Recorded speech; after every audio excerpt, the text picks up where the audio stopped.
Hello, I'm your host May, and welcome to Hashion's monthly free maritime webinar on nutrition, your go to source of wellness tips for better nutrition. 2025 is here and it's time to take action. There's no better time than now to start making a real difference in our lives.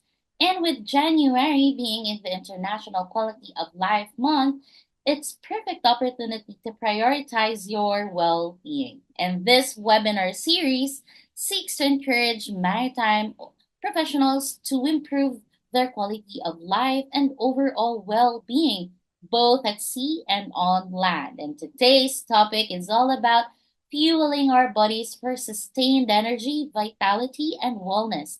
And as we know, the unique challenges of a life at sea make it crucial to maintain a diet that supports both our physical and mental health.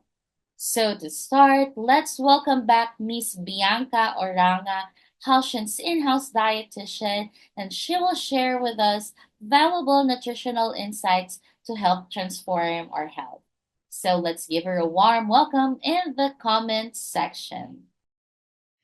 All right, good day everyone. I am Bianca Oranga and I am from the in-house nutritionist dietitian from Halsha Nutrition, and today we are conducting a webinar which I am very much thankful that you guys are attending to. This is about eating for health, for energy and vitality in an effort for us to improve our quality of life. So I'm very thankful that you decided and your managers decided for you to attend a webinar like this, because this is like an investment for your health. So, investing in your nutrition, of course, is also investing in your health. So, first, I want to discuss the scope of this webinar so that we have an idea of what we will be talking about. First are the key nutrients for energy, so that specifically we know what we'll be talking about. Ano nga ba yung mga nutrients na important for us to have good energy? Second is how food affects the mind and body, and the principles of balanced eating. So paano nga ba natin magagawa yung balanced eating or eating in moderation? Types of food that energize versus types of food that drain. Nutrition for physical activity, which I think is something that you like to know, especially for the people that work out or people that exercise. I'm pretty sure you would like to know ano nga ba yung mga food na dapat yung kainin before and after working out or exercising. And last is the cognitive performance and mental clarity, or ano nga ba yung mga food na kailangan natin kainin so that we have good focus, we have mental clarity. So next, the first thing that I'd like to talk about when we're talking about key nutrients for energy are the macronutrients. So I want to talk about the calories. So I'm pretty sure calories is a word that you've heard of, especially if you're trying to lose weight, but I don't think we really understand what calories means. So calories means energy. Basically, calories is to gas if we are cars. So calories is energy, and calories comes from macronutrients. And we have three kinds of macronutrients: the carbohydrates, protein, and fat. So if a food has carbohydrates, or it has protein, or it has fat, or it has all three, meaning it has calories. And if it has calories, meaning it gives us energy. So we have three kinds: carbohydrates, protein, and fat, and all three have different purpose. So first, let's talk about carbohydrates. Carbohydrates is the primary source of energy, meaning ito yung hinahanap agad ng katawan natin when we need energy. So for example, you decided to stand up right now and walk for 5 minutes. What your body will use for that to happen is carbohydrates, because it's for primary source of energy, and it's also for immediate energy. Yung biglaan kailangan natin ng energy. Especially like when we're running, biglaan kailangan natin ng energy. Our body will use carbohydrates for that. And of all the three macronutrients, carbohydrates is the one that rises our blood sugar. So if you're someone who's been worried about your blood sugar, nagiging conscious ka na about your blood sugar, you have to be conscious about your carbohydrate intake. Carbohydrates yung pinaka nakakapataas ng blood sugar. But we should know that it's completely normal na tumaas ang blood sugar natin whenever we eat carbohydrates. It's completely normal. And if tumaas yung blood sugar natin because of eating carbohydrates, that means our body is working perfectly. Ibig sabihin, ganun talaga dapat siya. Ang ayaw lang natin is yung sobra-sobra ng carbohydrates to the point na sobra na yung pagtaas ng blood sugar natin at laging mataas. Next is protein. Protein naman is it also gives us energy, pero hindi niya priority yung magbigay ng energy sa atin. Why? Because it has a lot of other functions. It has a lot of other goals for our body. It's for growth, it's for repair and maintenance of body tissues like muscles, skin, and organs, and it's also for our immunity. So, hindi po ginagamit masyado ang protein for energy. Next is fat. So, yung fat naman is a concentrated source of energy. So, parang carbohydrates, pero concentrated source. Ibig sabihin, kapag kailangan natin ng energy for a longer period of time, fat yung kailangan natin gamitin. So, for example, kanina, sinabi ko, if you decided to stand up and walk for 5 minutes, ang gagamitin ng katawan natin is carbohydrates. But what if you've already been walking for an hour? Then your body starts to use fat for energy. And fat as in stored fat, like the fat in our bodies. That's why when it comes to losing weight, if weight loss lang naman yung pinag-uusapan, mas maganda yung mga longer workouts because then your body starts to use the stored fat or yung mga naiipon nating fat for energy. Next naman, na key nutrient for energy are the micronutrients. So, kanina pinag-usapan natin yung macronutrients. By the way, tinawag siyang macronutrients because we're supposed to eat it in large amounts.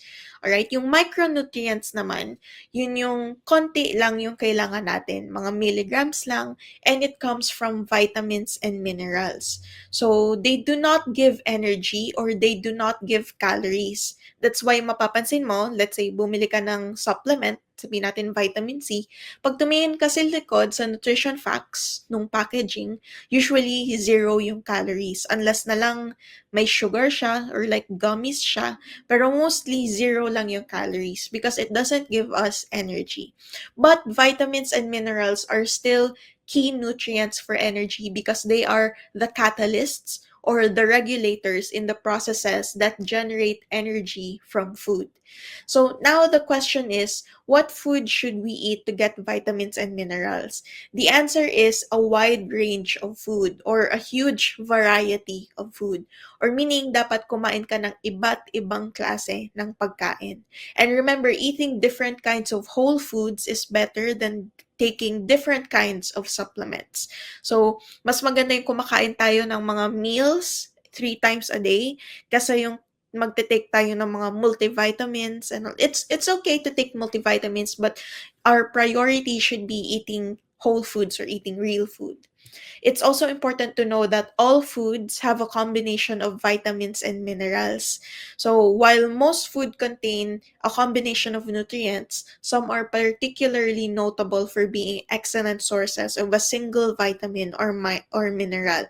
So, for example, bananas are an excellent source of potassium, seaweeds naman are an excellent source of iodine, and sweet potatoes naman are an excellent source of vitamin. So, all foods have a combination of vitamins and minerals. Ibig sabihin, sa isang pagkain, maraming klaseng vitamins and minerals. Hindi lang siya nag-iisa. Although, meron mga pagkain na excellent source ng certain vitamins and minerals. Next naman na key nutrient for energy is water.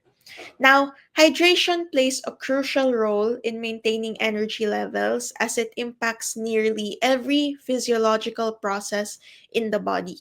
So, lahat ng nangyayari sa katawan, water has something to do with that. Hydration has something to do with that. So, first of all, water supports cellular function.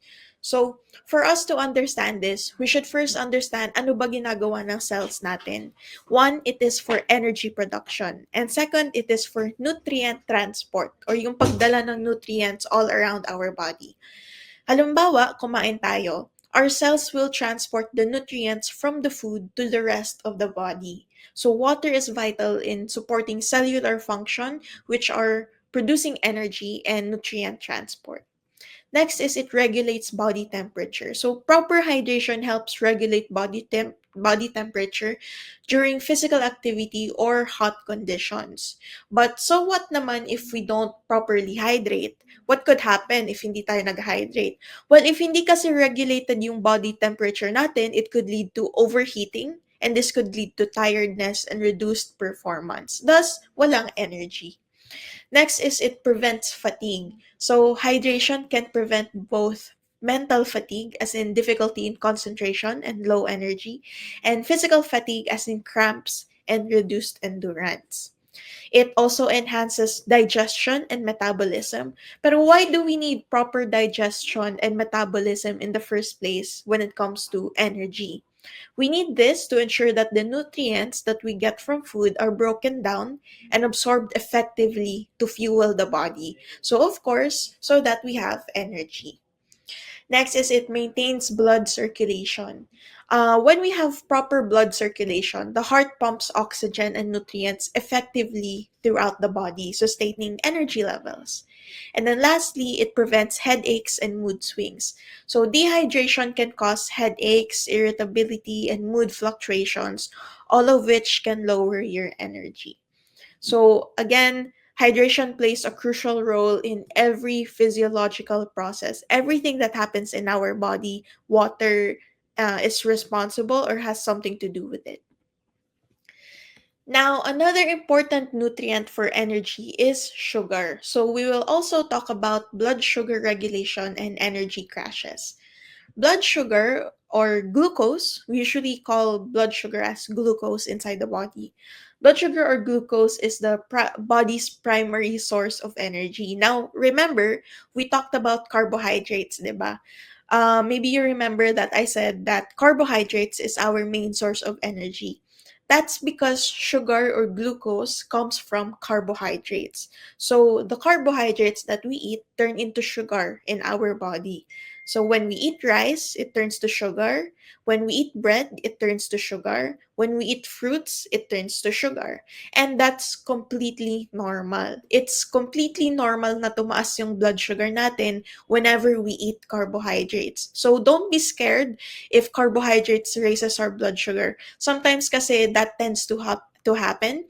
People learn that that carbohydrates raises our blood sugar, and what happens is they have a fear of carbohydrates now. They tend to eliminate carbohydrates too much. They tend to restrict themselves of carbohydrates. For example, totally hindi na sila nag-rice, totally hindi na sila nagfa-fruits just because ayaw nila tumaas yung blood sugar natin.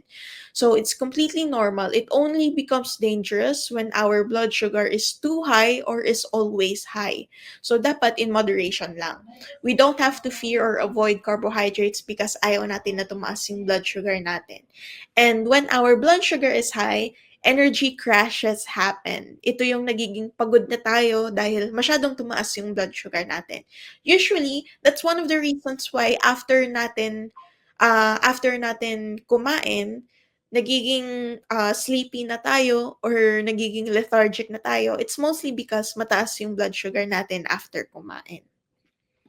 All right, now next. So how do we prevent energy crashes or how do we keep a stable blood sugar level? One is to choose low glycemic index foods. Pero ano ba yung glycemic index? Ang glycemic index ay isang ranking kung gaano kabilis tataas yung blood sugar natin when we eat a certain food. So as you can see here, low glycemic index yung mga nagsuscore of below 55.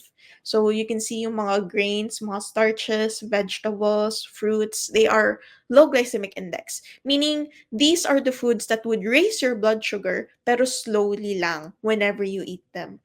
So halimbawa, rice is 60 to 90. So rice is 60 to 90, pero medyo malaki yung difference niya, no? What makes rice 60 and what makes rice 90? So, if rice is overcooked, yung glycemic index niya nagiging 90. And if rice is a little bit undercooked or medyo al dente, yung glycemic index niya is 60.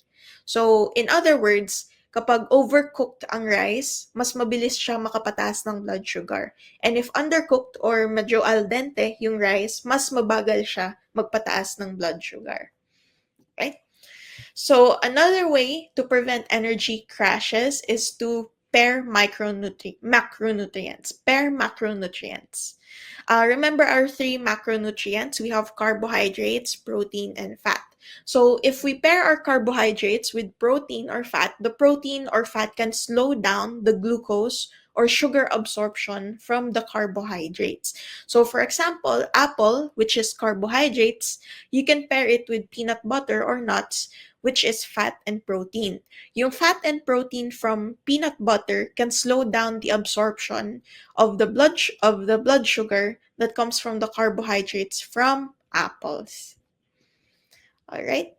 Next naman, third is to avoid skipping meals. So when we skip meals kasi what happens is our blood sugar becomes unstable. When we skip meals or when we are hungry, our blood sugar goes down. Now your body finds that weird. Your body thinks, "Ay, bakit mababa blood sugar ko? Pataasin ko nga." So your body produces hormones to raise your blood sugar, and that could cause energy crashes. Right? Now, I want to talk about balanced eating. So, balanced eating is the foundation of good nutrition and overall well being. It ensures that your body gets the right nutrients to maintain energy levels, support bodily functions, and prevent chronic diseases. So, ano nga ba yung mga kailangan natin gawin for balanced eating? One is variety. When we say variety or eat a variety of food, meaning dapat marami tayong klaseng pagkain na kinakain or dapat yung nasa plato natin ay iba't ibang mga klase ng pagkain. So, remember yung pinag-usapan natin na macronutrients, we have three. Dapat all three macronutrients are being eaten. Hindi pwedeng isang klaseng macronutrient lang, hindi pwedeng carbohydrates lang, hindi pwedeng protein lang, hindi pwedeng fat lang. At hindi rin pwede nag-restrict tayo ng macronutrient. Hindi yung halimbawa super takot tayong kumain ng carbohydrates dahil ayaw natin tumaas yung blood sugar, hindi pwedeng hindi na tayo kakain ng carbohydrates. So there needs to be a variety. Next is in moderation. So of course, actually in nutrition, for me, there's no such thing as bawal. Actually, for me, lahat ng food pwede. But what matters the most is yung moderation. We still need to be able to control ourselves. Hindi naman porket pwede lahat, aabusuhin natin yung ganong way of eating. Next is proportionality. So the key to understand this is that people are different. People have different needs. So for example, yung mga younger kids, mga growing kids, they need more proteins in their body. Pero for example, yung mga people with renal diseases, they need a low protein diet. So yung proportionality is yung iba't ibang serving ng mga pagkain depende sa needs ng tao. And then next is nutrient density. Yun is kung gaano kadami yung nutrients coming from a single kind of food. So for example, may food A and food B. Pareho lang sila ng calories. Pareho silang 100 calories. Pero pwedeng si food A, marami siyang vitamins and minerals. Pero si food B, puro siya fats, puro siya oils, and wala siyang vitamins and minerals. So we need to be able to choose mga nutrient dense foods or yung matataas sa nutrients na pagkain.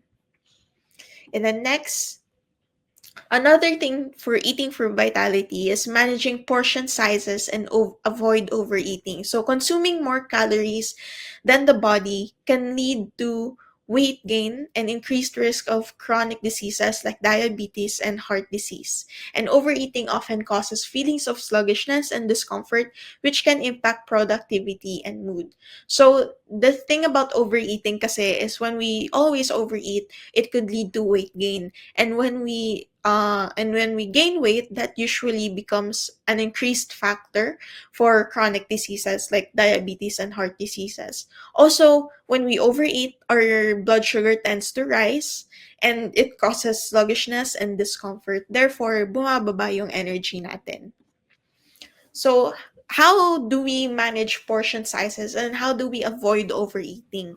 So, one is use smaller plates. So, of course, if visually nakikita natin, maliit lang yung plate natin, then konti lang din yung malalagay natin na food.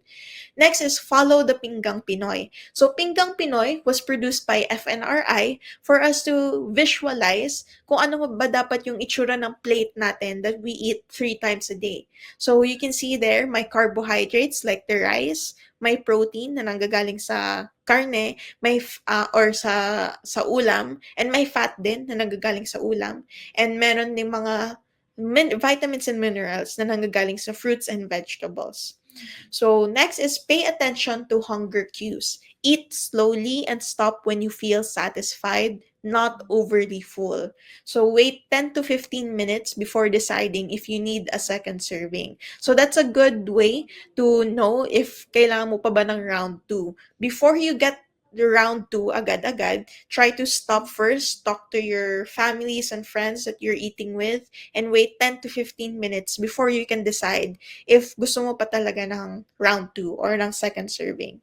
Next is pre-portioned snacks. So divide snacks into single serving containers to avoid mindless eating and avoid eating straight from large bags or containers. So for example, meron kang big bag of chips, like a big bag of chips. Imbis na kumain ka straight from the bag, try to divide what's inside the bag. Put it in smaller containers and eat mindfully and avoid distractions.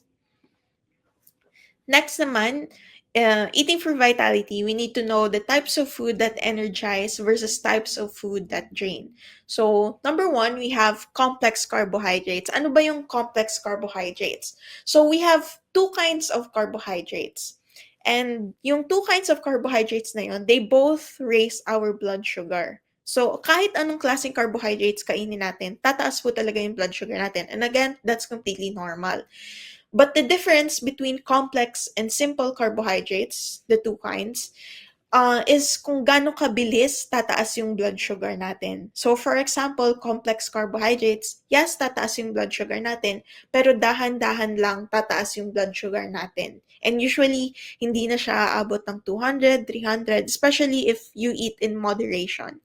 Yung simple carbohydrates naman, when we eat it, nag-shoot up usually yung blood sugar natin 15 minutes after natin kumain. So, wala naman bawal. You can still eat simple carbohydrates. It's just that kung may pipiliin ka na kakainin everyday, choose the complex carbohydrates. Pero ano ba yung mga example ng complex carbohydrates? One is whole grains. So, if you're in the grocery, tapos nakikita mo may mga food na labeled whole, like whole wheat, whole grain, that's complex carbohydrates. We also get whole grains from brown rice, red rice, black rice. So it's better to choose yung mga may color na rice kesa sa white rice. Kasi white rice is simple carbohydrates. We also get it from whole wheat bread and whole wheat oatmeal. And then we get it from beans and lentils like kidney beans, chickpeas, or mungo. We get it from vegetables and fruits. And that's, by the way, talking about fruits. So yun nga, some people are scared of eating fruits because they don't want to raise their blood sugar. Pero fruits are complex carbohydrates or they have low glycemic index. So, ibig sabihin, yes, tataas yung blood sugar mo when you eat fruits, pero dahan-dahan lang naman yung itataas niya. Next is lean proteins. So, lean proteins naman, meaning mga malalaman na karne. So, basically, yung mga walang taba. So, it's better to choose yung mga lean proteins or mga walang taba na mga karne. Next is healthy fats. So healthy fats don't clog your arteries or they don't cause inflammation. So yung mga kinds ng healthy fats, one is avocados. Avocado is a fruit but it's more considered of a fat than carbohydrates kasi it's more higher than fat. Next is fatty fish. So fish is very healthy. Fish is recommended actually to be eaten twice, 2 servings of fish every week. So we're recommended to eat 2 servings of fish every week. Gaano ba kadami yung isang serving? Halimbawa, bangus, yung kalahati niya is already 1 serving, or 1 slice of that is 1 serving. We also get healthy fats from nuts and seeds. So nuts like almonds, walnuts, cashews, and seeds like chia seeds, flax seeds, sunflower seeds. And we also get healthy fats from vegetable oil like olive oil or canola oil, which is much more affordable version. And then we also get healthy fats from dark chocolate, which is a good kind of snack because, well, it's chocolate, so masarap siya, and it's sweet, but it has healthy fats. It has 70% cocoa or cacao, and it contains antioxidants and is good for the heart. Then ano naman yung mga types of food that drain? So one is the refined carbohydrates. Refined carbohydrates meaning sila yung mga processed na mga carbohydrates. So for example, mga sweets, like mga candies, cakes, mga pastries. Foods that drain are also processed and packaged food, fried and fatty food, and caffeine and energy drinks. Now, question is, bakit nasa foods that drain ang caffeine and energy drinks? Eh, di ba ang caffeine and energy drinks nagbibigay ng energy, kaya nga natin siya iniinom. Well, it's because yung caffeine and energy drinks kasi mabilis niya tayong binibigyan ng energy, and then eventually mabilis din tayo magka-crash from that energy. So therefore, nakaka-drain din siya. Magiging energized lang tayo for the first few hours, especially yung mga energy drinks. Yes, ma-energize ka, pero after a few hours, ma-drain ka na or sobrang babagsak na yung energy mo. Right?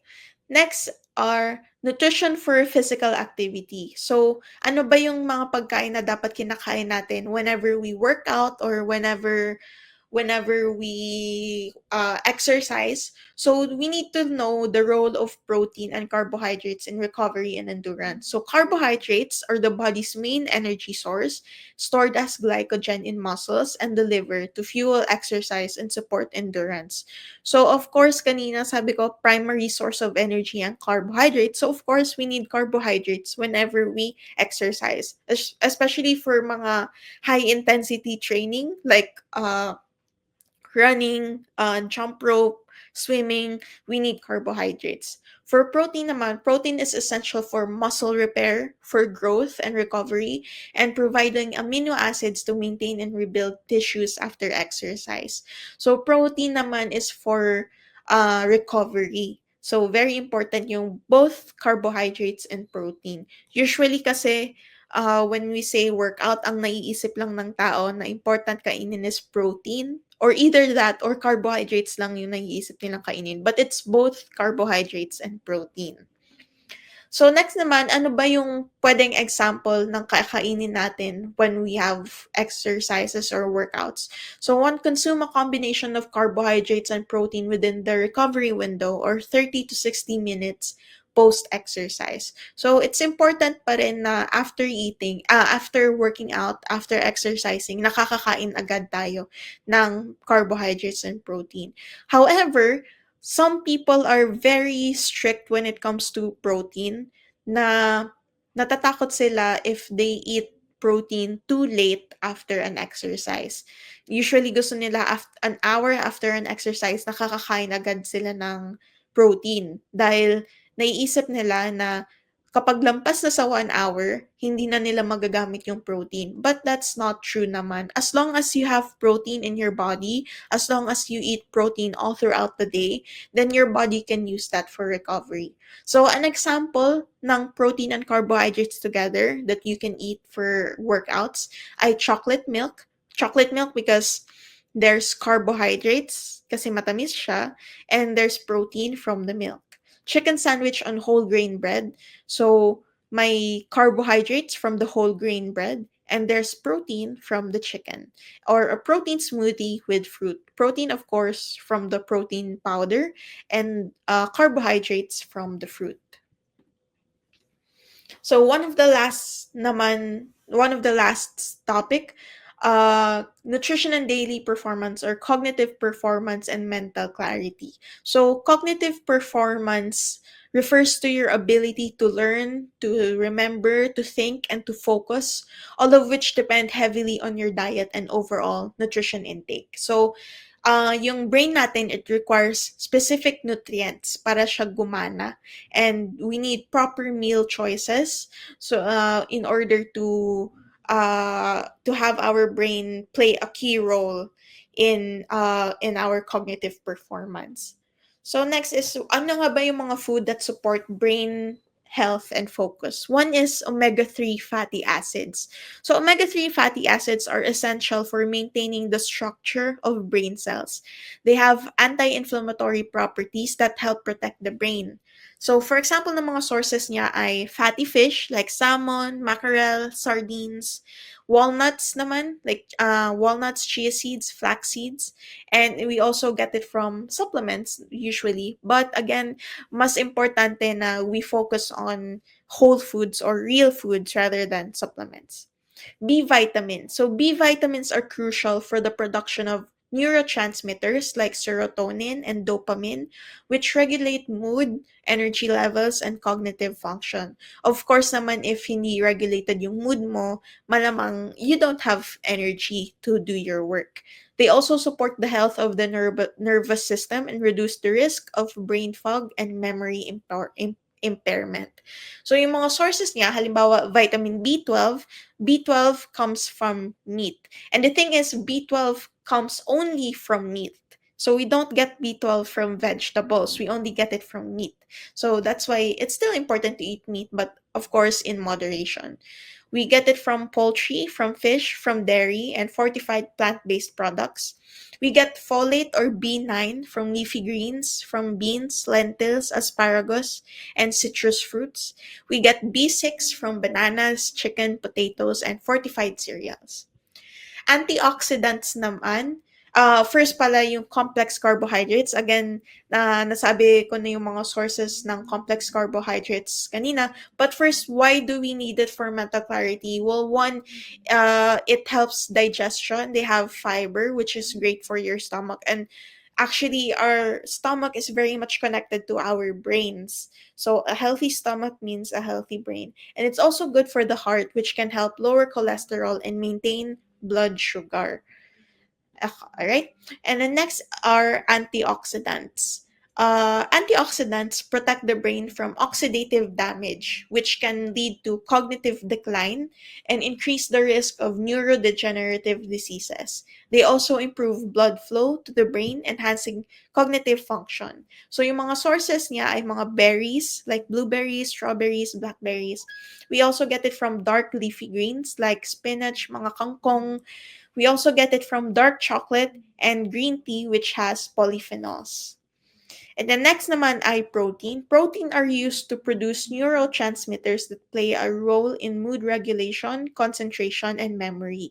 So protein also stabilizes blood sugar levels, preventing energy dips that can lead to cognitive fatigue. And yung mga sources niya ay yung mga lean meats, so chicken, beef, pork, but of course lean, so dapat yung malalaman and walang mga mataba. We get it from fish, from eggs, tofu, and legumes. And then lastly naman, magnesium. Magnesium plays a role in nerve function.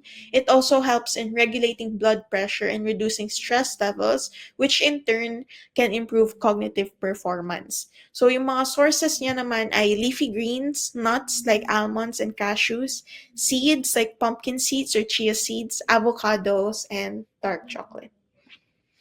All right, so thank you so much for listening, and I hope you were able to learn a lot from this nutrition webinar. And also, by the way, stay tuned to Health and Nutrition because we actually conduct this monthly. Now we give nutrition webinars, and I hope you have learned a lot. I hope you've learned a lot about improving your energy through food, which can improve your quality of life. So, thank you so much for listening, and have a good day. Thank you for that informative discussion, Miss Bianca, and hopefully we'll be able to make healthier choices that will benefit our well being at sea and beyond. And I just want to thank each and every one of you for being here today. And you've already taken the first step towards improving your health. Now, before we wrap up today's webinar, we'd love to hear your feedback. On your screen right now is a QR code that you can scan to take a quick and simple survey. And please share your honest thoughts about your experience with us today. Now, your feedback will also help us improve and bring valuable content in the future. And that concludes our session for today. Thank you for navigating this learning experience with us. Until next month, and from Halcyon Health Network Inc., stay healthy, sail safe, and take care. Bye.